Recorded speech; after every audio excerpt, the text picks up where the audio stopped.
Hello everyone, welcome to Keerthi hills. ఈరోజు సున్నుండలు ఎలా చేసుకోవాలో చూద్దాం. మొదటిగా ఒక మందపాటి బాండీని తీసుకొని దాంట్లో మనం ఇప్పుడు కేజీ పొట్టు మినపప్పుని తీసుకుంటున్నాం. కేజీ పొట్టు మినపప్పుని ఒకేసారి వేయించుకోవడానికి నా దగ్గర అంత పెద్ద బాండీ లేదు. సో నేనేంటంటే సగం సగం వేసుకుంటున్నాను. సో తిప్పడానికి ఈజీగా ఉంటుంది అండ్ బాగా లోపల వరకు ప్రతి ఒక్క పప్పు బాగా వేగుతుంది అనేసి ఏంటంటే ఇప్పుడు వీటిని బాగా కలుపుకొని ఒక పచ్చి వాసన పోయి ఇది ఈ గోల్డెన్ కలర్లోకి వచ్చేంత వరకు ఫ్రై చేసుకొని పక్కన పెట్టుకున్నాం. ఒక ప్లేట్ తీసుకొని వాటిలో ఇదంతా వేసుకొని స్ప్రెడ్ చేసుకొని ఒక 15 to 20 minutes ఫ్యాన్ కింద చల్లారబెట్టుకున్నాం. ఏంటంటే మనకు అప్పుడు మిక్సీ వేసుకొని పౌడర్ వేసుకోవడానికి ఈజీగా ఉంటుంది.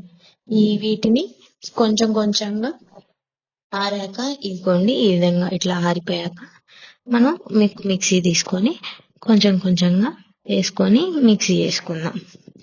ఏంటంటే ఇప్పుడు ఈ కేజీ మినపప్పుకి మనం కేజీ 900 గ్రాముల నుంచి కేజీ దాకా మనం బెల్లం వేసుకోవచ్చు. ఇదిగోండి 4 నుంచి 5 యాలక్కాయలు వేసుకొని ఈ స్మెల్ ఎన్హాన్స్ అవుతుంది, అందుకనేసి ఇదిగోండి ఈ విధంగా ఇంత ఫైన్ పౌడర్ వచ్చేంత వరకు మిక్సీ చేసుకొని మనం దీన్ని ఒక జల్లెడ తీసుకొని జల్లెడ పట్టేసుకున్నాం. అప్పుడు మనకి నోట్లో పెట్టుకుంటే అసలు అట్లాగా జారిపోతుంది అనమాట మనం ఇలా చేసుకుంటే. అందుకు సో ఇలా చేసుకున్న దాంట్లో ఆ మిగిలిపోయిన నూకలో ఈ బెల్లం వేసుకొని అది ఒక 90% ఉంటే ఇది బెల్లం అనేది ఒక 10% వేసుకొని చేసుకోండి. అప్పుడైతే ఇట్లా ఉండలు కట్టకుండా బెల్లం వేసినప్పటికీ ఇలా స్మూత్గా పౌడర్ లాగా వచ్చేస్తుంది అనమాట. చక్కెర వేసినప్పుడు ఎలా ఉంటుందో అలాగా ఇట్లాగా కొంచెం కొంచెంగా నెయ్యి వేసుకుంటూ మనం ఈ పిండి అనేది కలుపుకోవాలి. ఇలాగా కలుపుకుంటూ చేతితో చిన్నగా నెయ్యి కొంచెం కొంచెంగా వేసుకుంటూ కలుపుకుంటూ ఉంటుంది. మనకి ఈ సున్నుండలు తినడం వల్ల దీంట్లోనే ప్రోటీన్, మెగ్నీషియం, కాల్షియం ఎక్కువగా ఉంటుంది.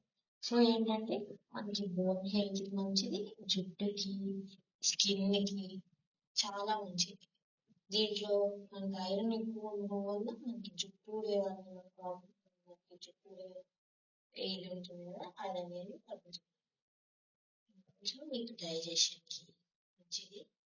అండ్ ఆల్సో మెయిన్గా ఏంటంటే డైలీ ఒకటి తీసుకుంటే ఈ పీసీఓడి వీటి వల్ల ఇబ్బందులు పడుతున్నారు చాలా మంది, వాళ్ళకి అనేది చాలా తగ్గుతుంది. సో దట్ వాళ్ళకి హెల్త్ కూడా చాలా మంచిది అనమాట.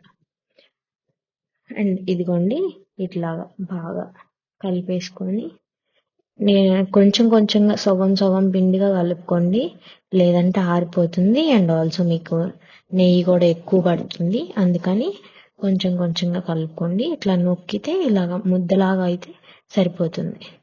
ఇంకా మనం చిన్నగా ఇలా ఉండలు చుట్టుకోండి. మీకు వస్తే అన్ని చుట్టుకోండి. ఇలా నేను చూపిస్తున్నాను కదా, ఒక చేతితో నొక్కుతూ ఇంకొక చేతితో ఇట్లాగా రౌండ్గా తిప్పుతూ ఉంటే మీకు ఈజీగా అనేది ఉండలు అనేది ఈజీగా చేసేసుకోవచ్చు. ఇలా నొక్కుతూ చూసారా ఎంత రౌండ్గా వస్తున్నాయో.